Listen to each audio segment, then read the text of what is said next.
Hi friends, and welcome to today's educational video where I will be going over Skandasana. This is a really great pose to work into the depth and creating space within your lower body, but sometimes when flowing through class it can be a little bit cumbersome, a little bit of a challenge to really find your sweet spot and where is best to hang out for you and your body.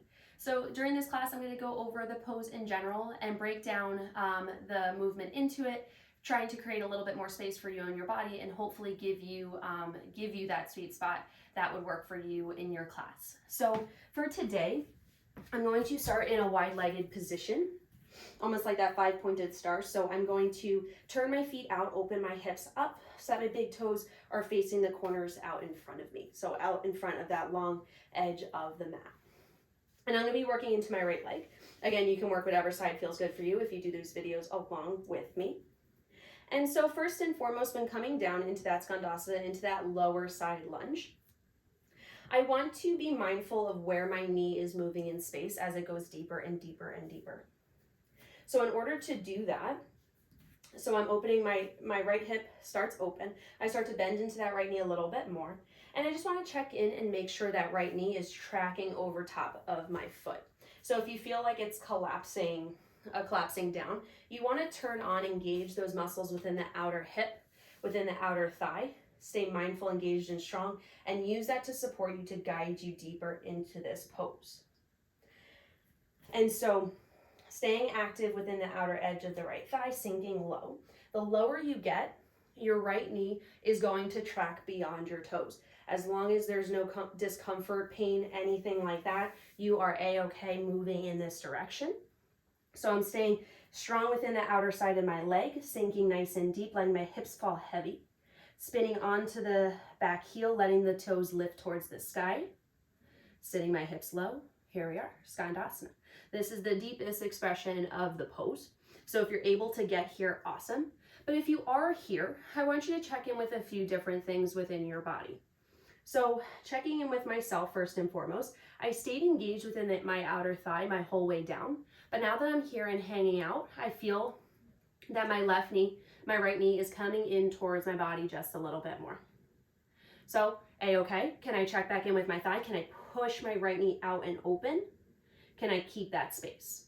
Okay, I'm able to get my knee relatively in line with my right foot, but if you still feel like your knee is collapsing in towards you, push through that right heel, lift your hips up, re-engage that knee, try to sink low again.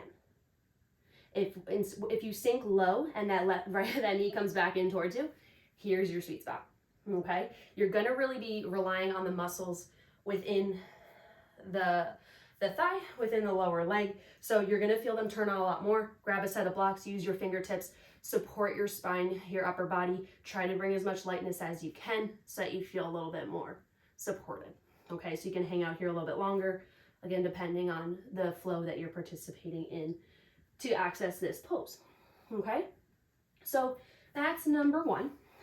And then number two, so you go into your deepest expression where you find you're able to access a little bit of ease. You think you're able to hang out. You think, okay, I'm doing good. Knee, is it collapsing in? Drive it out. Where do I got to be for that? Okay. Next thing I like to check in with is the length of my spine. So as you're sitting into that right knee, yes, I want the drive of that hip out. I want to create as much space for myself to lower down.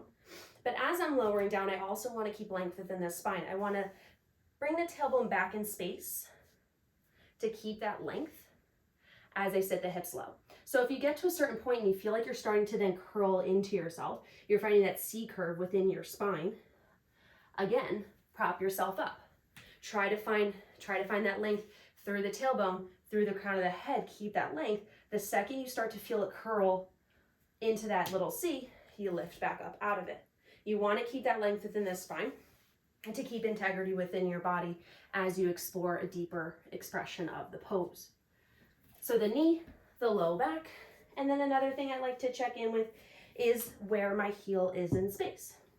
So sometimes coming into Skandasana, my right heel is lifted from the earth, a-okay.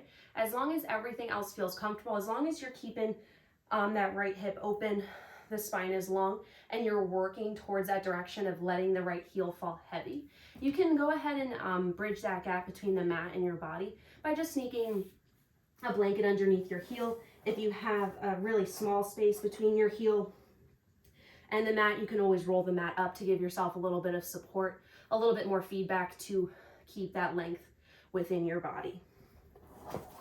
It's really helpful to create as much space within yourself when you're shrinking your shape. So keeping as much space in those smaller positions is really helpful to maintain and bring a little bit more comfort and ease into your body. So again, from the start, your toes are pointed out, you're giving your hips some space starting off, and then as you sink into that right knee, you're driving the outer hip back behind you to bring your hip a little bit more space actively. You sink low, you keep the tailbone lifted back behind you, you keep the spine long, the crown of the head long. As you sink low, the left toes come up, and you sink the hips low. Balance also plays a role in this particular pose. So being able to control your shape when you're here low down to the earth is another challenge in and of itself. So as always, I'm a huge proponent of props. So if using your hands to support yourself in your journey, moving into this deeper shape, if your fingertips aren't able to come to the earth, always have blocks nearby to give yourself a little bit more support. Keeping the spine as long, light, and lifted as you can will help take the pressure off the legs just a little bit more.